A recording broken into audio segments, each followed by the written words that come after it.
Welcome to our channel. Today we how to set up Zoom meeting webhooks with backend verification, beginner guide step by step clearly.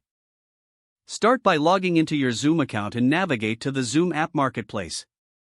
Select the develop dropdown in the upper right corner and choose build app. Choose the webhook only option from the list of app types.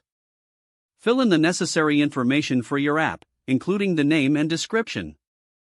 Configure the authorization method based on your server requirements, usually either a secret or an API key. Once all the information is filled out, click on Save. Your app now needs to be reviewed by Zoom. Submit it for review if necessary.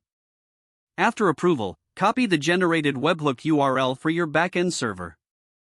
Next, move to your backend of choice, such as Node.js, Python, or PHP. Create a new endpoint on your server that matches the webhook URL provided to Zoom. Set up logic in your backend to validate incoming requests from Zoom. This typically involves checking the signature in the request headers against your stored secret. Log the data received from the webhook to verify that it is being sent correctly. For example, create separate functions for handling meeting creation and meeting end events. Once the backend is set up, test the webhook by creating a new Zoom meeting. Check your backend logs to confirm that the webhook data is received and processed accurately. Make any adjustments necessary based on your testing results. Your Zoom meeting webhooks with backend verification is now fully set up and functional. If the page does not load, refresh the browser or try again in a private or incognito window. Make sure you are using the correct email address, then retype it carefully to avoid small typos.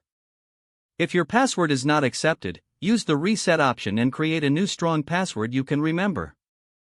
Check your spam folder for verification or security emails, then complete any requested confirmation steps. Enable two-factor authentication if available to improve account security and reduce unauthorized access risk. After signing in, review your profile details so your contact information and settings are accurate and current. If you see an error message, note it down and try again after restarting your device and internet connection.